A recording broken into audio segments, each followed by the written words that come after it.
Welcome to your Daily 5 for Tuesday, July 23rd, 2024.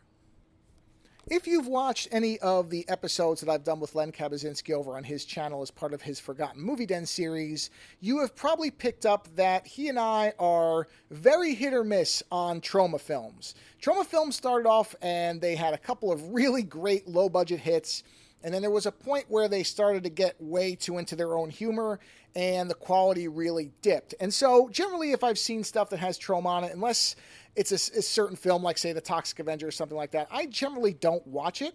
I had always heard about a film from 1987 that is titled Surf Nazis Must Die, but I always thought Troma had made that, so I was never in a big rush to see it, but I happened across some article on some movie website, and they mentioned that Troma just distributed that a group called The Institute actually made it, which I couldn't find any information on, but I thought, oh, okay, wait a minute. If Troma just distributed it, it might be a fun movie.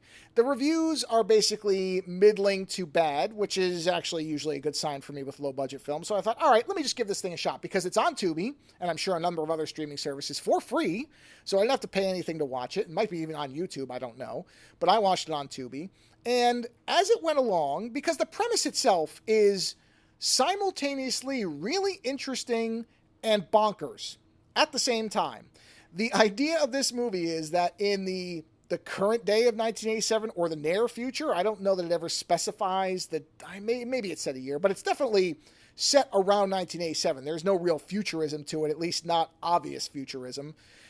In LA, there is a huge earthquake. That earthquake causes so much destruction that the police are overwhelmed just trying to manage the aftermath of the quake. And in the wake of the quake, which I did not mean to write on that, but that's the only way I can say it, a gang of surf Nazis, and that's what they are, they adopt the names of actual Nazis, Adolf, Mengele, Eva, they take over some portion of a stretch of LA beaches because they want to consolidate power, I think because there's oil derricks in the beaches, and so they want to take over a place called Power Beach.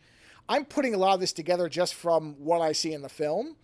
And there are other surf gangs that are in warrior style, very flavored as far as there's a group of martial artist surfers, there's a biker surfer gang, even though actually I don't think they're surfers, I think they are just bikers, even though they somehow get called to a meeting about the surf stuff.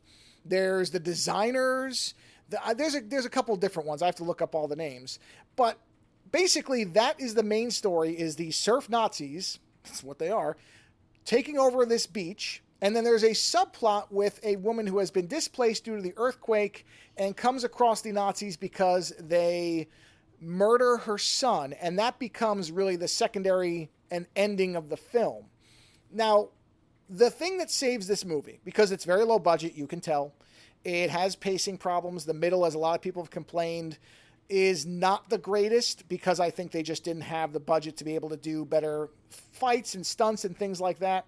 But what saves the film is two things. One, they never treat the premise as a joke, because they could have. They could have gone traditional Troma style, way over the top in making the premise goofy. They never do. They treat it deadly serious, which is excellent. And then the revenge plot with the mother who's been displaced is great because it feels like it's taken from an entirely different movie, and yet it fits amazingly well into, again, what is a goofy and fascinating premise. And that's what makes the movie work.